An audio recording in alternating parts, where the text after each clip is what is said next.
তো তোমরা আশা করি সবাই ভালো আছো, সুস্থ আছো। তো যাই হোক, আজকে কিন্তু সকাল না, আজকের ব্লগটা কিন্তু সন্ধ্যাবেলা থেকে শুরু করছি। তো যাই হোক, বুঝতেই পারছো তোমরা এটা বাইরের ব্লগ, তাই সন্ধ্যাবেলা থেকেই শুরু করলাম। এখন মোটামুটি কটা বাজে জানি না, তারপরে এই 7টা 7:30 এরকম বাজে। সবাই মিলে ঘুরেছিলাম, তাই হঠাৎ করে মনে হলো বাড়ির পাশে অনেক লোক চলে গিয়েছে আর অনুষ্ঠান হচ্ছে, এত বড় একটা মেলা। যাই হোক, সব মিলিয়ে কিন্তু ভালোই লেগেছিল।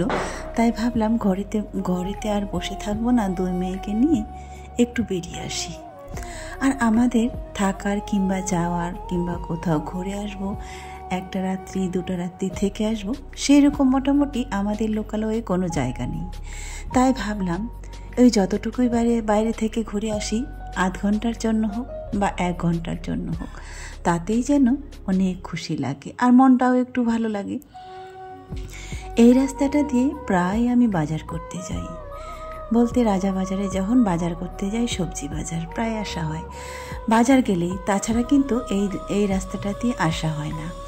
তো যাই হোক, আগের দিনে রিয়া যখন পড়তে যায় টিউশনি, তো আমাকে গিয়ে খবর দিয়েছিল যে মা, এইখানে এত সুন্দর একটা ডেকোরেশন হয়েছে, যদি আমরা যাই ঘুরতে তাহলে আমি দেখতে পাবো।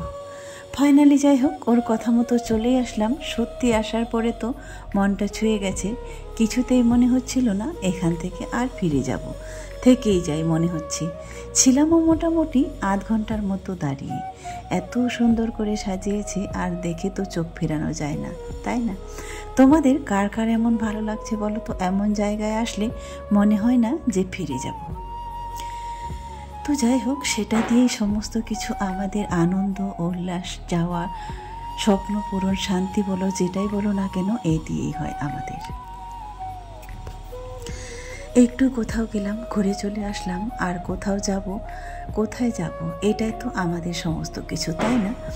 তারপরে উড়ে ঘুরে এখান থেকে চলে গিয়েছিলাম রাজাবাজারের দিকে একটু ফুচকা খেতে।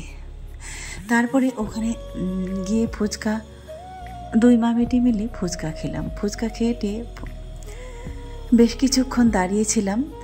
দাঁড়িয়ে থাকতে থাকতে দেখলাম, যেহেতু এটা কালী পূজার আগের দিনে, কিন্তু কালী পূজার দিনে না, তারপরেও যে রাস্তায় ভিড় বলে বোঝাতে পারবো না।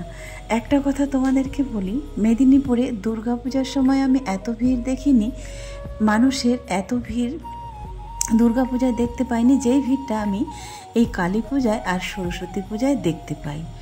সরস্বতী পুজোর ব্লগটাও তোমরা দেখো, কলেজ মাঠের ওইখানে যদি আমি ছোট বাচ্চা নিয়ে যাই, বড় বাচ্চাকেই তো একটু হাতটা ছেড়ে দিলে তাকে আর ঘুরে পাবো না, কোথায় যাবে, কোথায় গিয়ে থাকবে। তো সত্যি দেখতেও ভালো লাগে।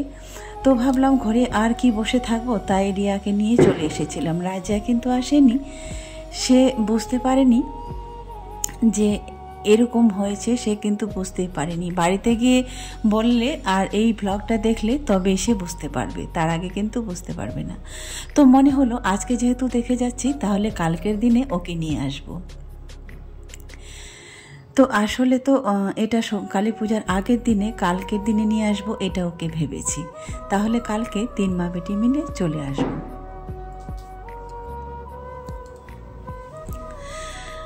তো ফাইনালি তার পরের দিনে কিন্তু এসেও ছিলাম 2 জনকে নিয়ে।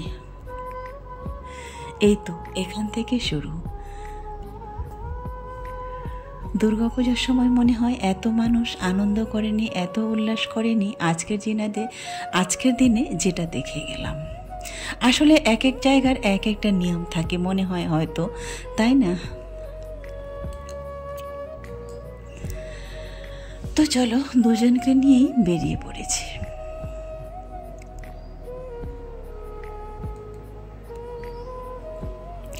ওইটুকু জায়গাতে শুধু এত ভিড় ছিল, আর এইদিকে কিন্তু ফাঁকা ফাঁকা আবার, কারণ ওইখানে কালী মন্দিরের সামনে ছিল, তাই হয়তো ওই জায়গাটাতে এত ভিড় আর এত সুন্দর একটা ডেকোরেশন করেছে ওইটুকু জায়গাতেই। তারপরে আবার পুরো রাস্তায় ফাঁকা, ওইটুকু রাস্তায় আসাও যায় না, যাওয়াও যায় না, এত লোকজনের ভিড়। তারপরে চলো, এবারে হচ্ছে বাড়ি যাওয়ার পালা, বাড়িতে যাচ্ছি। ওই যে বললাম রাজিয়া কিন্তু বাড়িতে আছে, আমরা দুই মা বেটি যেহেতু খেয়েছি, তারপরে ওর জন্য হাতে করে ফুচকা নিয়ে যাচ্ছি। ও কোথাও গেলে বলে মা আমার জন্য ফুচকা নিয়ে আসবে, তাই আমরা যেহেতু খেলাম ওর জন্য কি নেব না, ওর জন্য তো নিতেই হবে। সে বুঝেও যাবে আমরা খেয়েছি কি বা নাই খেয়েছি।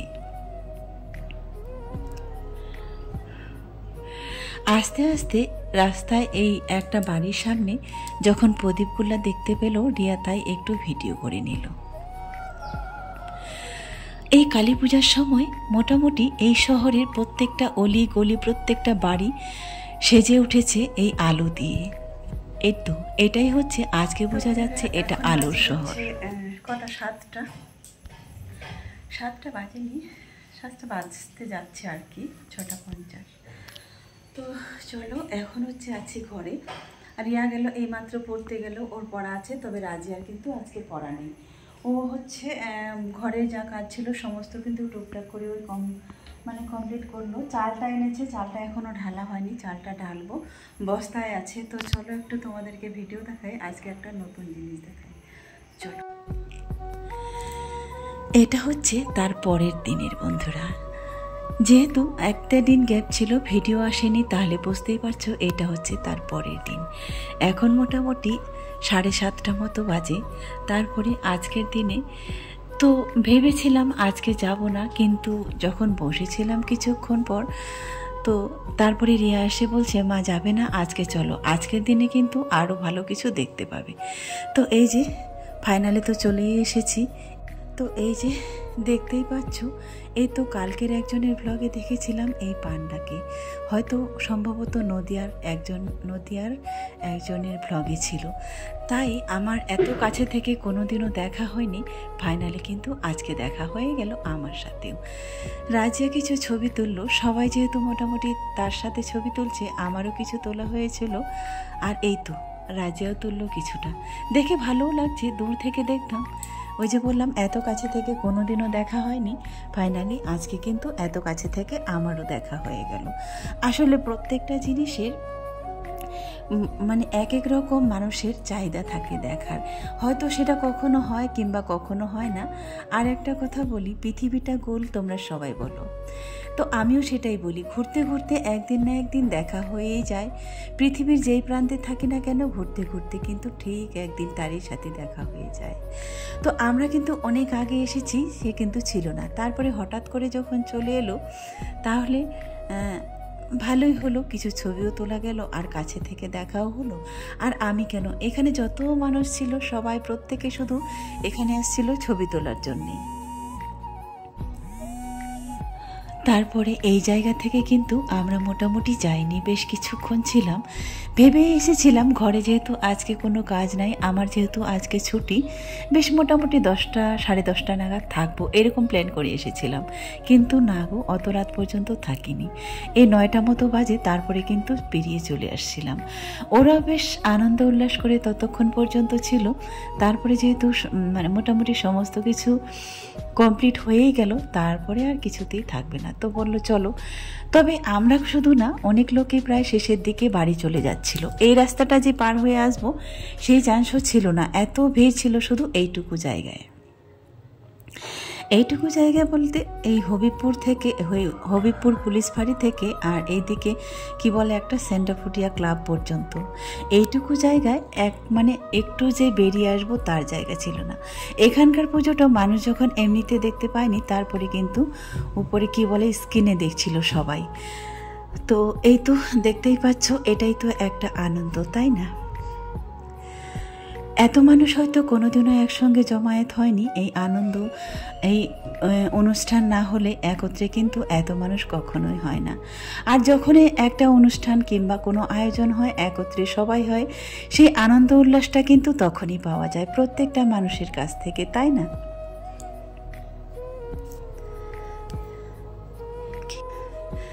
তারপরে আমরা আসার পরেও কিন্তু অনেক লোক ছিল, তবে ধীরে ধীরে সবাই যাচ্ছিল।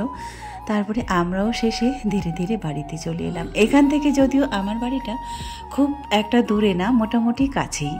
এই তো দেখতে পাচ্ছ, কিছু মানুষ কিন্তু স্ক্রিনে দেখছে, যারা যাওয়ার চান্স পায়নি কিংবা তারা দূর থেকে দেখছে, তাদের কিন্তু এখান থেকেই দেখা যাচ্ছে।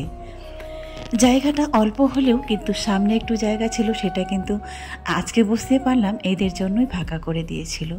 তো আজকের মতো শেষ করছি। সবাই ভালো থাকবেন, সুস্থ